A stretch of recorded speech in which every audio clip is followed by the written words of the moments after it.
Hello friends, welcome back to my channel. हाजिर हूँ एक नई लव स्टोरी लेकर। तो चलिए वीडियो को स्टार्ट करते हैं। कहानी की शुरुआत में हमें जिंगजिंग को दिखाया जाता है, जो अपने रिश्तेदारों को अपना फ्यूनरल बनाते हुए देख रही होती है। फ्लैशबैक में दिखाते हैं जिंगजिंग के हस्बैंड की बड़ी बहन उससे जूते साफ करवा रही होती है और खुद बड़े मजे से अपने भाई का इंटरव्यू देख रही होती है। इंटरव्यू में शन बोल रहा होता है, जब मैं गरीब था तो 7 सालों तक मेरी वाइफ ने मेरा साथ दिया। मैं अपनी वाइफ से बहुत ही ज्यादा प्यार करता हूँ। बड़ी बहन बोलती है, मेरा भाई तुम्हारे बारे में बात क्यों कर रहा है? क्या पागल हो गया है? तो ऐसा किया ही क्या है? हमारे घर का कर्ज चुकाने में हमारी हेल्प ही तो की है। पहले में मेरे भाई ने तुमसे शादी की, तुम्हें इतने अच्छे घर में रहने का मौका मिल रहा है, बल्कि तुम्हें ही मेरे भाई का एहसानमंद होना चाहिए। भी वहाँ पर शन भी आ जाता है और अपनी बड़ी बहन को बोलता है, तुम मेरी वाइफ से इस तरीके से बात क्यों कर रही हो? तुम भूल गई हो जब तुम एकदम सीरियस थी, मरने ही वाली थी। जिंगजिंग ने अपना घर बेचकर तुम्हारा इलाज करवाया था। अगर तुम इसके साथ ऐसा बिहेव करना चाहती हो तो तुम हमारे साथ नहीं रह सकती हो। रूम में आने के बाद शन जिंगजिंग से प्यार मोहब्बत वाली बातें करने लग जाता है और उसे कुछ पेपर थमा देता है उस पर साइन करने के लिए। जिंगजिंग बोलती है, लेकिन मुझे कंपनी के बारे में कोई भी ज्ञान नहीं है। शन बोलता है, तुम बस साइन कर दो, बाकी सब कुछ तो मैं संभाल लूंगा। बोलकर वो शावर लेने के लिए चला जाता है। जिंगजिंग उसके ब्लेजर से साइन करने के लिए पेन ढूंढ रही होती है, तभी उसे वहाँ पर एक लिपस्टिक मिल जाती है, जो देखकर जिंगजिंग तो शॉक हो जाती है। तभी वहाँ पर शन वापिस आ जाता है और उससे वो लिपस्टिक लेकर बोलता है, ये मेरी सिस्टर के लिए बर्थडे गिफ्ट है। 2 दिन बाद उसका बर्थडे आने वाला है ना। नेक्स्ट सीन में जिंगजिंग अपनी फ्रेंड से मिलने के लिए आती है, जिसका नाम शाओ होता है। शाओ बोलती है, तुम वेजिटेबल क्यों खा रही हो खाली? जिंगजिंग बोलती है, क्योंकि मैं पतली होना चाहती हूँ। शाओ बोलती, किसने कहा तुम मोटी हो? तुम्हें दूसरों की बातों पर ध्यान नहीं देना चाहिए, और उसे चिकन खाने के लिए बोलती है। जिंगजिंग उसे पेपर दिखाती है, मेरा हस्बैंड चाहता है कि मैं नई कंपनी की रिप्रेजेंटेटिव बनूं। तुम एक बार इन पेपर्स को चेक कर सकती हो? अब बोलती है, इन पेपर में कोई भी गड़बड़ नहीं है। इसके बाद जिंगजिंग उसके हाथ में वही लिपस्टिक देखती है, जो उसे अपने हस्बैंड की पॉकेट से मिली थी। जिंगजिंग उसे पूछती है, तुम्हारे पास ये लिपस्टिक कहाँ से आई? शाओ बोलती है, मुझे ये मेरे बॉयफ्रेंड ने दी है। नेक्स्ट सीन में शाओ शन को बोल रही होती है, तुम्हारी वाइफ मोटी है, सिर्फ शरीर से नहीं दिमाग से भी। कितनी बड़ी बेवकूफ है, उसने पेपर पर साइन कर दिया। अगर कंपनी में कुछ भी गड़बड़ हुई तो उसे ही। तभी वहाँ पर जिंगजिंग आ जाती है, बोलती है, मेरा शक एकदम सही था। शन उसे घर जाने के लिए बोलता है, लेकिन जिंगजिंग उसे साइड कर देती है और शाओ को बोलती है, मैं तुम्हारी बेस्ट फ्रेंड हूँ, तो मेरे हस्बैंड के साथ मिलकर मुझे चीट कैसे कर सकती हो? शाओ बोलती है, छोड़ो मुझे, तुम्हारी बेस्ट फ्रेंड कौन बनना चाहता है? क्या कभी तुमने अपने आप को आईने में देखा भी है? मुझे तुम्हारे हस्बैंड को सेड्यूस करने की कोई जरूरत नहीं है, बल्कि इस घर को भी उसने ही मुझे खरीद कर दिया है। अब इस घर को मैं तुमसे ही साफ करवाने वाली हूँ। जिंगजिंग बोलती है, मैं तुम्हें नहीं छोड़ूंगी, और उसके ऊपर कूद जाती है। थोड़ी देर बाद शन की बड़ी बहन आकर शाओ की खीर करने लग जाती है। तुम्हें ज्यादा चोट तो नहीं लगी? जिंगजिंग बोलती, तो तुम्हें पहले से ही पता था तुम्हारा भाई मुझे धोखा दे रहा है। शन बोलता, मेरी बहन पर चिल्लाना बंद करो, तुम्हें तो खुश होना चाहिए, मैंने अभी तक तुम्हें डिवोर्स नहीं दिया है। कभी तुमने अपने आप को आईने में देखा भी है? मैं जब भी तुम्हें देखता हूँ मुझे तो तुमसे घिन आती है। युआन बोलती, जब तुम गरीब थे तो मैं तुम्हें पतली लगती थी, और अब तुम अमीर बढ़ गई हो तो मैं तुम्हें अगली और मोटी लग रही हूँ। उसकी बहन बोलती है, तुम एक अनाथ लड़की थी, तुम्हारे कोई माँ बाप नहीं थे, तुमसे शादी कर मेरे भाई ने तुम्हें रहने के लिए घर दिया, वरना तुम्हें सड़कों पर ही रहना पड़ता। जिंगजिंग बोलती है, मुझे तुमसे डिवोर्स चाहिए, आधी प्रॉपर्टी को मुझे देने के लिए तैयार रहना। दूसरी तरफ हमें मिस्टर किम को दिखाया जाता है, जो कि अपनी खोई हुई बेटी को ढूंढ रहे होते हैं। फिर सेक्रेटरी आकर बताता है कि हमें यंग लेडी मिल गई है, और उन्हें बताता है, हमें पता चला है कि यंग लेडी के हस्बैंड और उनकी फैमिली उनके साथ अच्छे से बिहेव नहीं करते हैं, वो उन्हें नौकरों की तरह ट्रीट करते हैं। मिस्टर किम बोलते हैं, उन लोगों की हिम्मत भी कैसे हो गई मेरी बेटी को बुली करने की? अब पूरी लाइफ उन्हें इसकी कीमत चुकानी पड़ेगी।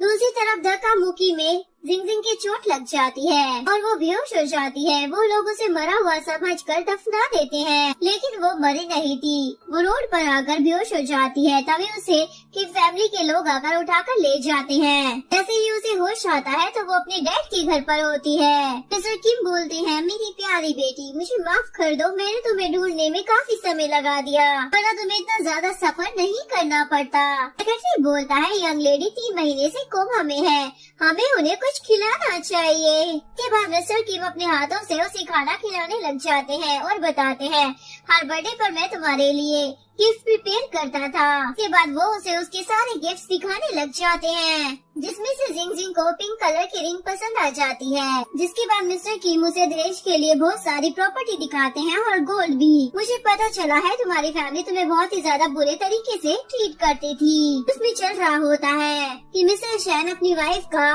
फ्यूनरल बना रहे हैं। जिंग भी अपने डैड के साथ अपना फ्यूनरल देखने के लिए आ जाती है।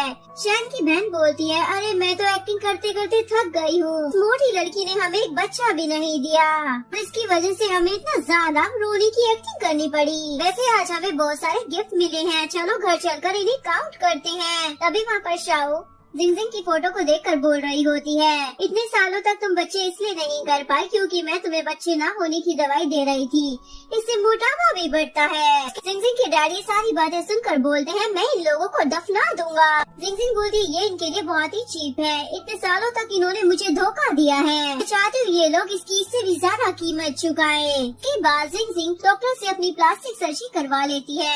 नेक्स्ट सीन में शाओ शेन को बोल रही होती है, मिस्टर किम की डॉटर अभी चाइना वापस आई है, क्या हम उन्हें भी अपनी शादी में इनवाइट कर ले? शैन बोलता है, वो इस शहर के सबसे रिच मैन की बेटी है, क्या वो हमारी शादी में आएगी? शाओ बोलती है, ट्राई करने में क्या जाता है। दूसरी तरफ मिस्टर किम अपनी बेटी को बोल रहे होते हैं, शैन फैमिली ने अपनी शादी का कार्ड भेजा है। जिसके बाद जिंग डॉक्टर को बोलती है, अब पट्टी को खोलने का टाइम आ गया है, मैं उनसे मिलने का और इंतजार नहीं कर सकती हूँ। नेक्स्ट सीन में जिंग शैन की शादी में शाओ के लिए टूटी हुई सैंडल का तोहफा भिजवाती है। शाओ बोलती है, ये क्या मजाक है, और सैंडल को फेंक कर जाने लगती है। थोड़ी देर बाद शाओ शैन को बोलती है, अभी तक हम शादी क्यों नहीं कर रहे हैं? अच्छा, मुहूर्त बीता जा रहा है। शैन बोलता है, हम मिस किम का वेट कर रहे हैं, उनके आने से पहले हम शादी नहीं कर सकते हैं। शाओ हम 2 घंटे से उनका वेट कर रहे हैं, लेकिन अभी तक वो यहाँ पर नहीं आई। अभी शैन की बहन बोलती है, दूसरी शादी में शुभ मुहूर्त कौन देखता है भला? मुझे भी देखना है वो रिच लड़की कैसी दिखती है। तभी वहाँ पर जिंग की एंट्री हो जाती है, जो कि प्लास्टिक सर्जरी के बाद एकदम खूबसूरत बन गई थी। सभी लोग उसे देखकर शौक हो जाते हैं, ये कितनी ज्यादा सुंदर है। जिंग शाओ को बोलती है, तुमने मेरा दिया हुआ गिफ्ट क्यों नहीं पहना, क्या तुम्हें पसंद नहीं आया? ये सुनकर शैन और उसकी बहन शाओ को पकड़ लेते हैं और उसे टूटा हुआ सैंडल पहनाने लग जाते हैं। बोलती है, ओह सॉरी, मैंने गलती से तुम्हें ये वाले शूज भेज दिए, इन्हें तो मैंने पहनकर तोड़ दिया था। अगर तुम्हें मेरी यूज की हुई चीजें पसंद आ रही है तो तुम इन्हें रख सकती हो।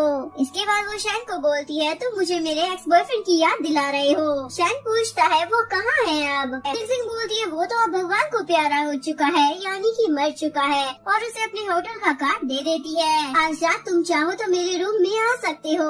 ये बोलकर वो वहाँ से चली जाती है। शाओ शैन को स्टेज पर आने के लिए बोलती है। शैन बोलता है, मुझे कोई जरूरी काम से बाहर जाना पड़ेगा।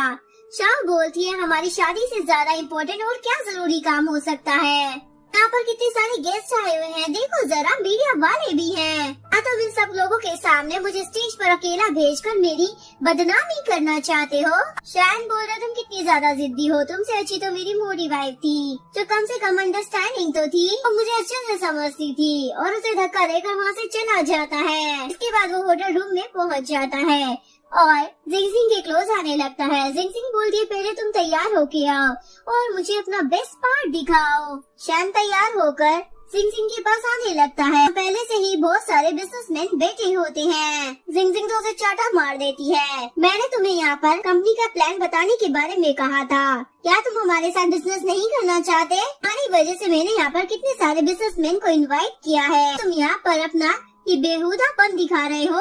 मैनेजर शैन को बोलता है, आज तो तुम्हारी शादी है ना, तो तुम यहाँ पर क्या कर रहे हो? दूसरा बंदा बोलता है हमें तुम जैसे बंदे के साथ कोई भी काम नहीं करना है। उसके बाद वो सीधा घर पहुँच जाता है। शाह उस पर चढ़ जाती है, तुम कहाँ गए थे? शैन बोलता है मैं किसी ऑफिस के काम से गया था। तभी किम का सेक्रेटरी आकर बोलता है आप नहाते समय मिस किम के घर अपना पैर भुलाए थे। शाह तो शैन को एक चाटा लगा देती है, तुम शादी वाले दिन मुझे छोड़कर किसी और औरत के साथ रूम में थे। विशान की बहन आकर उसकी साइड लेने लग जाती है, तुम होती कौन हो मेरे भाई को चाटा लगाने वाली? इधर मिस्टर किम अपनी बेटी को ब्लाइंड डेट पर जाने के लिए बोल रहे होते हैं। जिंगजिंग बोलती है वो बंदा कितना भी ज्यादा अमीर ज्यादा क्यों ना हो, पर अब मैं इस आग में दोबारा नहीं कूदने वाली। मिस्टर किम बोलते हैं मैं तुम्हें शादी करने के लिए फोर्स नहीं कर रहा, मैं बस चाहता हूँ एक बार तुम मुझसे मिल लो। इसके बाद हमें मिस्टर जियांग को दिखाया जाता है। वो जिंगजिंग के साथ डेट पर आ जाता है और उसे बताता है मैं पहले से ही किसी और को पसंद करता हूँ। जिंगजिंग तो ये सुनकर खुश हो जाती है, तो हमें इस शादी को कैंसिल कर देना चाहिए और वहाँ से चली जाती है। जियांग का असिस्टेंट उसे बोलता है क्या अब भी आप उस अनाथ लड़की जिंगजिंग को पसंद करते हैं? पर वो तो कब की मर चुकी है ना। जिंगजिंग बोलता है वो कभी नहीं मर सकती और न ही सुसाइड कर सकती है। फ्लैशबैक में दिखाते हैं यांग अपना सुसाइड नोट लिख रहा होता है। जिंगजिंग आकर उससे वो नोट छीन लेती है और उसे अपना फेवरेट बन खाने के लिए देती है और उसे बोलती है जब तक हमारे पास होप है हमें उम्मीद नहीं छोड़नी चाहिए और मरने के बारे में तो सोचना ही नहीं चाहिए। नेक्स्ट सीन में दिखाया जाता है जिंगजिंग अपने पति के घर के पास वाला घर ले लेती है। शैन और उसकी बहन उससे मिलने के लिए आते हैं, तो जिंगजिंग उन दोनों को साफ सफाई में लगा देती है। जब शाह ये सब कुछ देखती है तो उस पर गुस्सा करने लग जाती है। शैन को बोलती है तुमने मुझे अपने घर की नौकर बना दिया है और तुम खुद दूसरों के घर की साफ सफाई कर रहे हो। सब लोग लड़ने लग जाते हैं। जिंगजिंग भी फोन पर ये सब कुछ देखकर एंजॉय कर रही होती है और गाना गाने लग जाती है। तभी जियांग भी उसे गाना गाते हुए सुन लेता है। गाना बचपन में जिंगजिंग गाया करती थी। जियांग उसे पूछता है तुम कौन हो और तुम्हें इस गाने के बारे में कैसे मालूम है? तभी शाह आकर जिंगजिंग से लड़ने लग जाती है। हमारी शादी वाले दिन तुमने मेरे पति को अपने रूम में बुलाया, तब जानबूझकर हमारे घर के बगल में रहने के लिए आ गई हो। शाह और उसकी बहन उसका मुंह बंद कर उसे घर में ले जाते हैं। जियांग उसे बोलता है तुम कितनी ज्यादा बेशर्म हो, जिस लड़की को मैं पसंद करता हूँ वो तुम्हारी तरह कैरेक्टरलेस नहीं हो सकती, दूसरों की फैमिली को बर्बाद करती है। ये बोलकर वो तो वहाँ से चला जाता है। नेक्स्ट में जियांग का असिस्टेंट उसे शैन के प्रेस कॉन्फ्रेंस का इन्विटेशन कार्ड देता है। जियांग सोचता है ये तो जिंगजिंग का हस्बैंड था।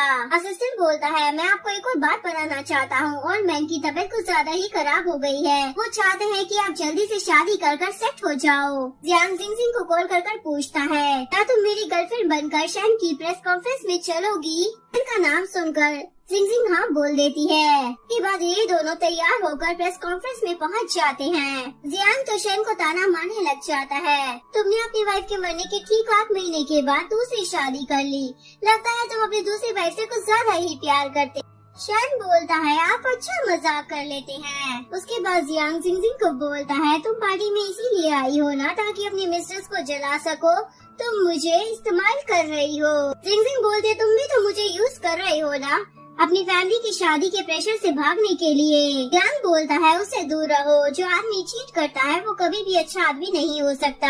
जिंगजिंग बोलती है पर मुझे तो बैड पर्सन ही पसंद है। इसके बाद शाओ शैन की पेन ड्राइव को चेंज कर देती है। इस पर स्क्रीन पर जिंगजिंग का पुराना वीडियो चलने लग जाता है। उसे देखकर शैन तो चौंक जाता है और डरने लगता है, पर डर की मारी कुर्सी के नीचे छुप जाता है। जियांग बोलता है तुम इतना ज्यादा क्यों डर रहे हो, सच बताओ जिंगजिंग कैसे मरी थी और तुमने उसके साथ क्या किया था? शैन बोलता है वो तो अपने आप मर गई थी। जियांग बोलता है जब तुम उससे प्यार नहीं करते थे तो तुमने उससे शादी क्यों की? उसे मारने वाला होता है। तभी जिंगजिंग आकर उसे रोक लेती है। शैन की फैमिली को वहाँ से जाने के लिए बोलती है। जियांग पूछता है क्या अब भी तुम्हें ऐसा आदमी पसंद है? जिंगजिंग बोलती है तुम अकेले नहीं हो जो उससे बदला लेना चाहते हो, पहले मुझे ये बताओ तुम जिंगजिंग को इतना ज्यादा प्रोटेक्ट क्यों करते हो, तुम उसे जानते हो? जियांग उसे बोलता है उसने मुझे कहा था कि जब तक होप है तब तक हमें जीना चाहिए, मरने के बारे में नहीं सोचना चाहिए। मुझे पता नहीं था जो इंसान ऐसा कहेगा वही सबसे पहले चला जाएगा,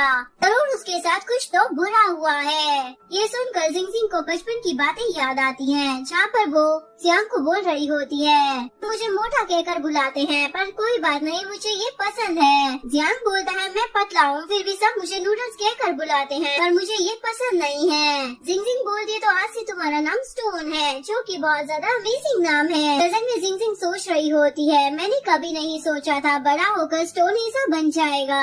नेक्स्ट सीन में जिंगजिंग शैन की बहन को बोल रही होती है, मुझे ऐसा क्यों लगता है पुरानी लाइफ में हम सब फैमिली थे, तो क्यों ना हम आज से एक फैमिली बन जाएं। इसी मौके पर मैं शाम को एक गिफ्ट देना चाहती हूँ। दूसरी तरफ जियांग का असिस्टेंट उसे बताता है, मिस किम ने शैन को एक बहुत ही बड़ा प्रोजेक्ट दिया है और उस प्रोजेक्ट में बहुत ही बड़ा रिस्क है, उससे पैसों का बहुत ही ज्यादा नुकसान हो सकता है। जियांग सोचता है, वो तो शैन को बहुत ज्यादा पसंद करती है ना, फिर वो उसके साथ ऐसा क्यों कर रही है। इसके बाद वो एक रेस्टोरेंट में आता है जहाँ पर जिंगजिंग एक बन पर जैम लगाकर खा रही होती है। देखकर जियांग को पुराने मोमेंट याद आने लग जाते हैं। ऐसा ही केक जिंगजिंग भी खाने की बातें किया करती थी। जिंगजिंग का हाथ पकड़ लेता है और बोलता है, तुम भी जिंगजिंग हो ना। अभी वहाँ पर शैन की बड़ी बहन भी आ जाती है और जिंगजिंग को पूछती है, क्या तुम दोनों गर्लफ्रेंड बॉयफ्रेंड हो। जिंग बताती है, वो मेरा फियांसी है पर वो मुझे बिल्कुल भी पसंद नहीं है, मैं जिसे पसंद करती हूँ ना उसकी पहले ही शादी हो चुकी है। बड़ी बहन बोलती है,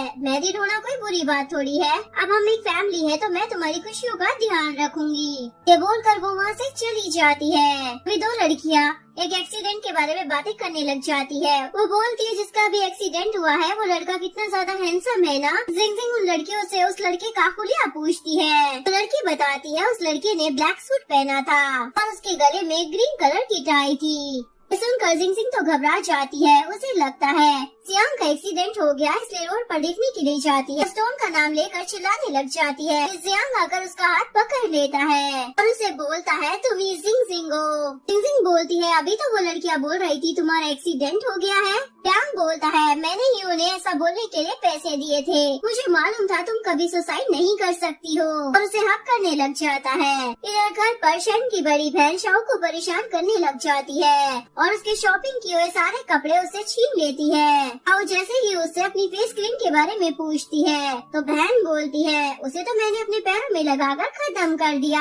शाओ बोलती, क्या तुम पागल हो गई हो, वो 20,000 की क्रीम थी और तुमने उसे पैरों पर लगाकर खत्म कर दिया। वो बोलती है, क्रीम पर 20,000 रूपए कौन खर्च करता है, तुम मेरे भाई के पैसे को उड़ा रही हो, आज से मैं तुम्हारा क्रेडिट कार्ड बंद करवा देती हूँ। अभी वहाँ पर शन भी आ जाता है और अपनी बहन को बोलता है, आप इसे परेशान क्यों कर रही हैं? उसकी बहन बोलती है, मैं चाहती हूँ तुम्हारा इसे पीछा छूट जाए, इसके बाद तुम किम से शादी कर पाओगे। उन्होंने मुझे पर्सनली बताया है कि वो तुम्हें पसंद करती है, तुम उसे शादी कर लोगे ना तो किम फैमिली की सारी प्रॉपर्टी तुम्हारी हो जाएगी। शन बोलता है, ये तो बहुत ही अच्छा आइडिया है, अब मैं भी तुम्हारी हेल्प करूँगा इसे यहाँ से भगाने में। नेक्स्ट सीन में शाओ जिंगजिंग को बोलती है, तुम मेरे रूम में क्या कर रही हो? जिंगजिंग बोलती है, मेरी सिस्टर ने मुझे इस रूम में भेजा है, अब से ये रूम मेरा है। शाओ बोलती है, मुझे तो पहले से ही मालूम था, तुम्हारी नजर मेरे हस्बैंड पे है। जिंगजिंग बोलती है, मैं किसी के भी पति को सीरियस नहीं करती हूँ, क्या तुम्हें दिखाई नहीं दे रहा इस घर के लोग तुम्हें कितना बुरा ट्रीट करते हैं? वो बोलती है, वो लोग मुझे इसलिए यहाँ से भगाना चाहते हैं क्योंकि वो मेरा रूम तुम्हें देना चाहते हैं और मैं ऐसा कभी नहीं होने दूंगी।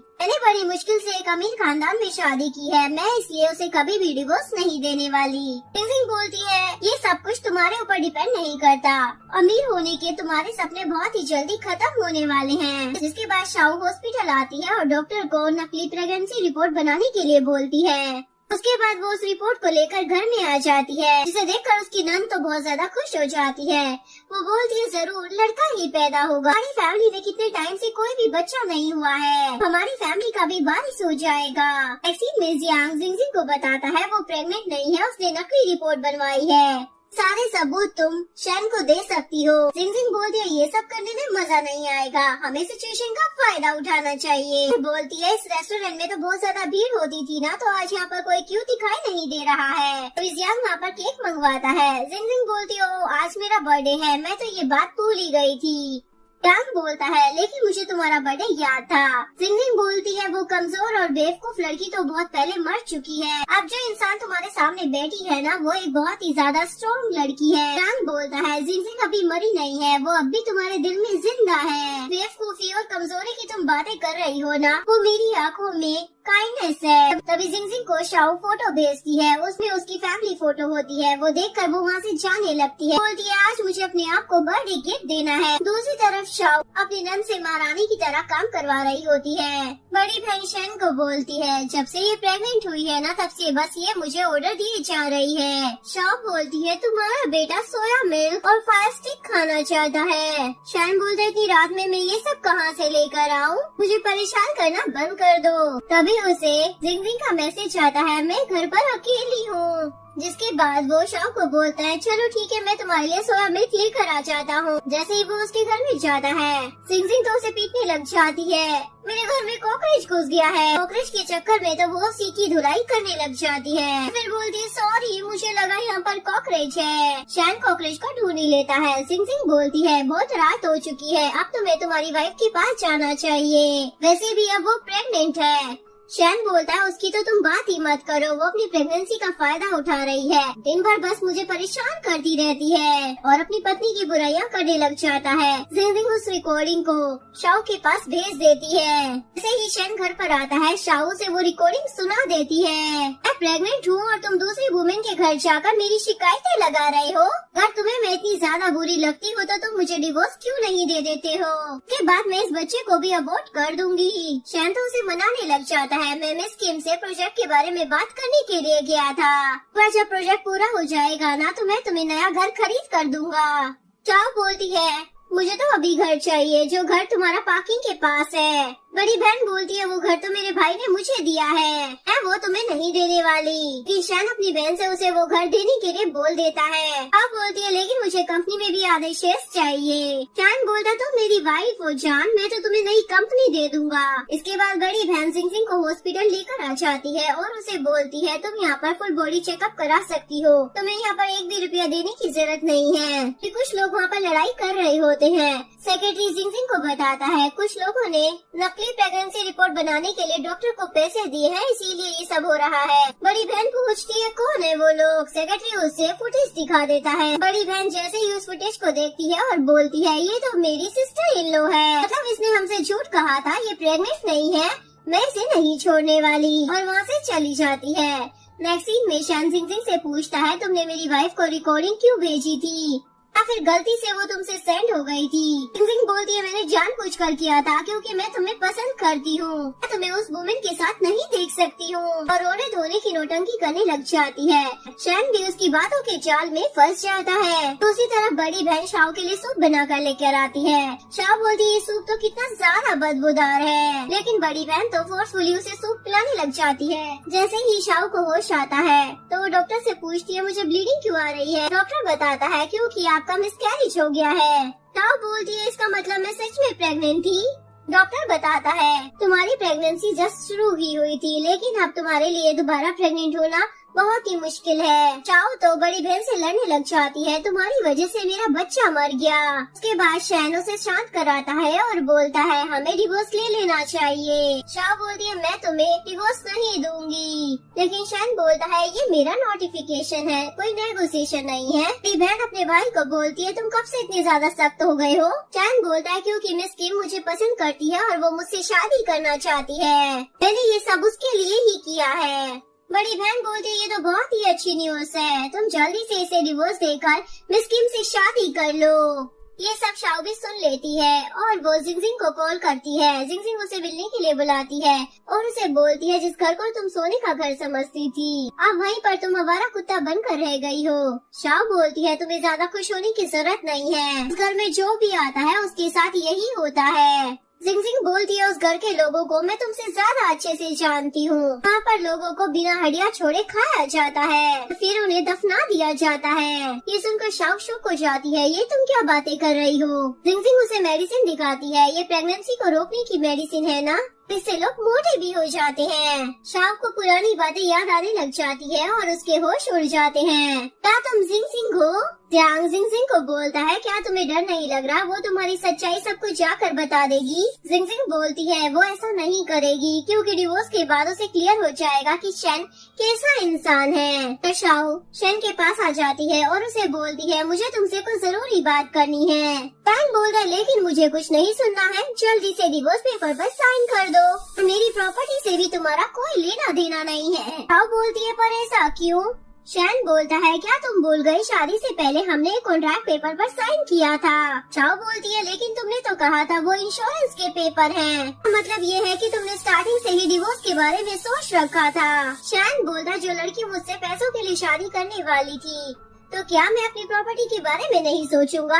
शाओ पूछती है, और वो कंपनी जो तुमने मुझे दी थी, क्या वो फेक है? शैन बोलता है, वो फेक नहीं है, पर उस पर 20 मिलियन का कर्जा है। शाओ तो उस पर चिल्लाने लग जाती है, तुमने मुझे धोखा दिया है। शैन बोलता है, किसने कहा था तुम्हें इतना ज्यादा लालची होने के लिए? तब तुम अपनी फ्रेंड के हस्बैंड के बिस्तर तक पहुंच गई थी, तभी तुम्हें इस बारे में सोचना चाहिए था। और जबरदस्ती शाओ का हाथ पकड़कर डिवोर्स पेपर पर साइन करवा देते हैं। शाओ से बोलती है, तुम जिंगजिंग से शादी करने के लिए मुझे डिवोर्स दे रही हो, लेकिन क्या तुम्हें पता है वो है कौन? अब तुम नर्क में जाने के लिए तैयार हो जाओ। उसके बाद वो जिंगजिंग को शादी के लिए प्रपोज कर देता है। जिंगजिंग उसे चाटा मार देती है और फिर बोलती है, सॉरी, मुझे तो यकीन ही नहीं हो रहा है, मेरा सपना सच हो गया है। शैन उसे रिंग पहना देता है। जियांग जिंगजिंग को बोलता है, रिवेंज के लिए तुम उस बंदे से शादी नहीं कर सकती हो। जिंगजिंग बोलती है, मैं उससे शादी नहीं करने वाली हूँ, फिलहाल के लिए मैंने बस उसका प्रपोजल एक्सेप्ट किया है। आज वो लोग जो कुछ भी हैं, वो मेरी वजह से ही हैं।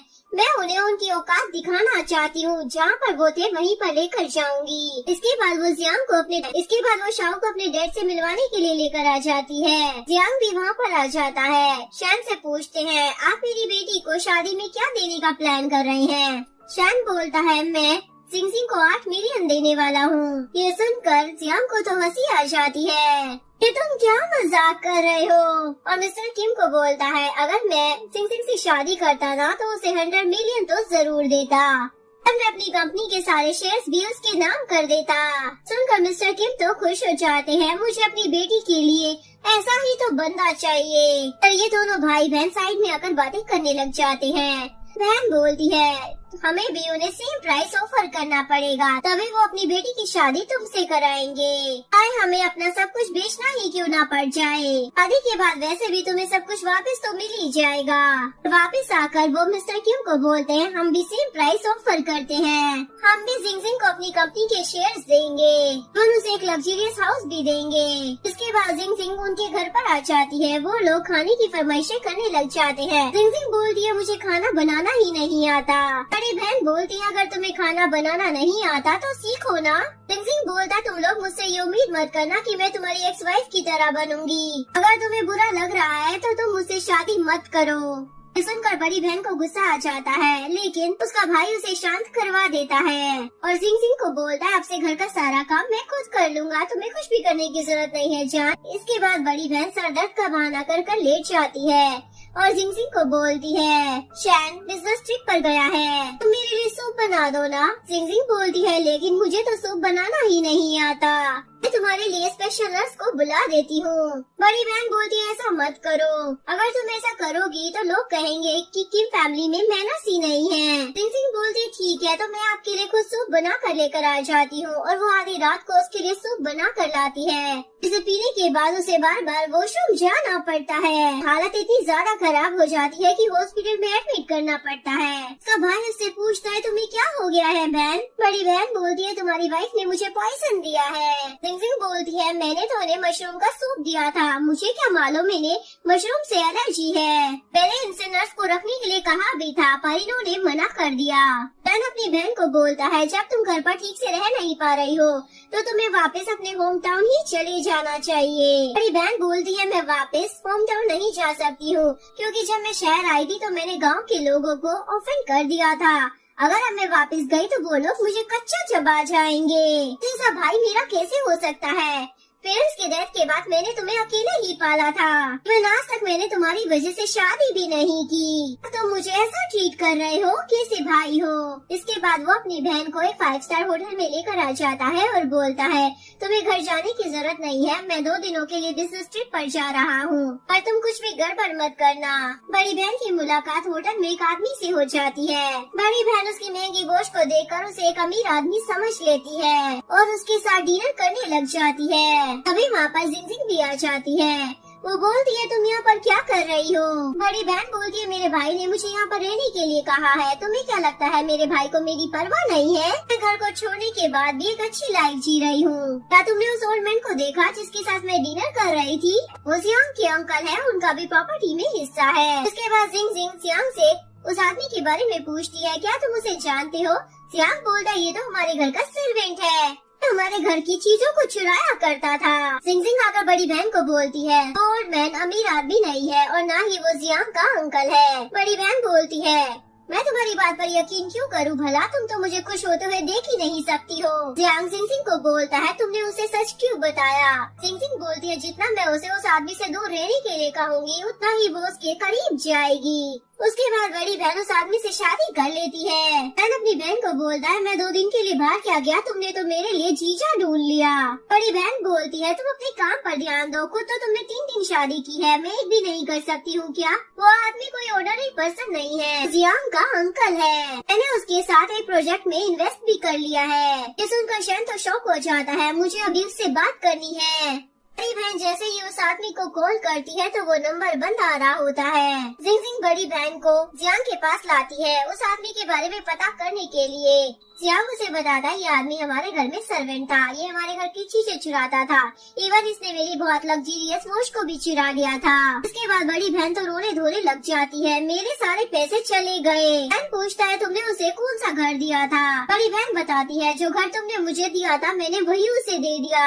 ये सुनकर शैन को तो गुस्सा आ जाता है, अगर उस मोटी लड़की ने मेरी प्रॉपर्टी को सील नहीं किया होता तो मैं उस घर को कभी भी तुम्हारे नाम पर ट्रांसफर नहीं करता। और बोलता है अब इस घर से निकल जाओ, मैं तुम्हें कोई सपोर्ट नहीं करने वाला। बड़ी बहन अपने गांव वापस जाने लगती है, तभी जिंग जिंग उसे सी ऑफ करने के लिए आ जाती है। बड़ी बहन बोलती है अगर मैंने तुम्हें अपने घर नहीं आने दिया होता तो आज मेरा भाई मुझे घर से नहीं निकालता। उसकी पहली बीवी ही सबसे अच्छी थी। जिंग जिंग बोलती हाँ क्योंकि तुम मुझे यूज करती थी, था कि तुमने मुझे जिंदा दफना दिया था और तुम लोग मुझे ज्यादा गहरा नहीं दफना पाए इसलिए मैं बाहर निकल कर आ गई। ये सुनकर बड़ी बहन तो चौंक जाती है, तो तुम जिंग जिंग हो, मैं अभी अपने भाई को कॉल कर ये बात बताती हूँ। जिंग जिंग बोलती है पर तुम्हारे भाई का फोन तो मेरे पास है। इधर जियांग शैन को बोलता है क्या तुम जिंग जिंग के प्रोजेक्ट में मुझे भी एक हिस्सा दे सकते हो क्योंकि उस प्रोजेक्ट में काफी ज्यादा प्रॉफिट हो गया है। जिंग जिंग बोलता है मैं नहीं दूंगा क्योंकि बड़ी मुश्किल से मैं इस पोजीशन पर आया हूँ। इसके बाद जियांग जिंग जिंग को कॉल कर बता देता है मैंने तुम्हारा काम कर दिया है। रात में शैन खुश होकर घर आता है और अपनी वाइफ को बोलता है तुमने जो प्रोजेक्ट मुझे दिया था ना उसमें बहुत ही ज्यादा प्रॉफिट हो रहा है, इसलिए मैंने उसमें अपने सारे शेयर्स लगा दिए हैं। और वो जिंग जिंग के करीब आने लग जाता है। जिंग जिंग बोलती है पहले शावर लेकर आओ, मैं तुम्हारा यहाँ पर वेट कर रही हूँ। जैसे ही शैन शावर लेने के लिए जाता है तो वॉशरूम की लाइट चली जाती है। वहाँ पर जिंग जिंग की आवाजें आने लग जाती है, यानी कि उसकी एक्स वाइफ की। शैन तो डर की मारी बाथटब में गिर जाता है। वैक्सीन में डॉक्टर जिंग जिंग को बताता है पेशेंट की बॉडी में बहुत ज्यादा फ्रैक्चर हो गए हैं जिससे लोअर बॉडी पर भी इफेक्ट पड़ा है।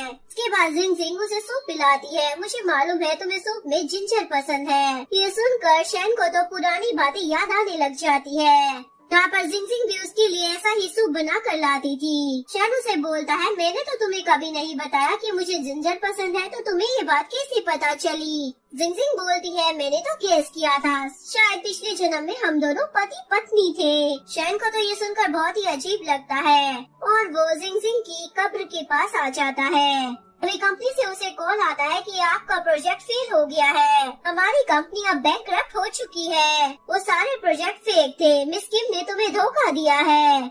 अभी वहाँ पर जिंग जिंग भी आ जाती है। शैन उसे बोलता है तुमने तो मुझे बर्बाद ही कर दिया। जिंग जिंग बोलती है बर्बाद तो तुमने मुझे किया है, तुमने मुझे जीते जी मार डाला था। शैन बोलता है मैंने तुम्हें नहीं मारा था, तुम खुद ही गिर गई थी। जिंग जिंग बोलती है तुमने मुझे डायरेक्टली नहीं मारा पर धीरे धीरे तुमने मारा है। जब तुम मुझे मिले तब से ही तुमने मेरी फीलिंग्स के साथ और मेरे साथ खिलवाड़ किया है। तुम बाहर सभी को बोलते थे कि मुझसे बहुत ज्यादा प्यार करते हो, लेकिन घर पर तुम्हारी बहन जब मुझे परेशान करती थी तो तुम्हारी आवाज भी नहीं निकलती थी। यहाँ तक कि तुमने मुझे चीट भी किया, वो भी मेरी बेस्ट फ्रेंड के साथ मिलकर। मैं चाहती हूँ तुम्हारे पास अब कुछ भी ना रहे। शैन बोलता है तुम बहुत ही ज्यादा अगली और मोटी थी, फिर मैं भला तुमसे प्यार क्यों करता? कैसी पागल लड़की हो, मुझे बस खूबसूरत लड़कियाँ पसंद है, तो इसमें मैंने क्या गलत कर दिया? जिंगजिंग बोलती है, मुझे भी यही लगता था कि मैं बहुत ज्यादा मोटी और अगली हूँ, पर कोई आया जिसने मुझे बताया कि मैं काइंड हार्टेड हूँ। मैं मानती हूँ कि मुझ में कुछ कमियां थी, पर मुझे ऐसे इंसान को ढूंढना होगा जो मुझसे सच्चा प्यार करता है। इसके बाद पुलिस भी शायन को अपनी वाइफ के मर्डर करने के जुर्म में ले जाती है। नेक्स्ट सीन में जिंगजिंग जियांग को बोलती है, मैं हमेशा खुद को खूबसूरत बनाने के लिए सोचती थी, लेकिन अब मैं फिर से वो जिंगजिंग बनना चाहती हूँ जो खुद को पसंद करती थी। और वो आईने में पुरानी जिंगजिंग को देखती है। तो यहीं पर इस कहानी का डी एंड हो जाता है। अगर आपको वीडियो अच्छी लगी हो तो प्लीज वीडियो को लाइक करें, चैनल को सब्सक्राइब करें, न्यू अपडेट्स के लिए बेल आइकन का बटन प्रेस करें। मिलते हैं नेक्स्ट वीडियो के साथ, तब तक के लिए सारांगे, बाय बाय।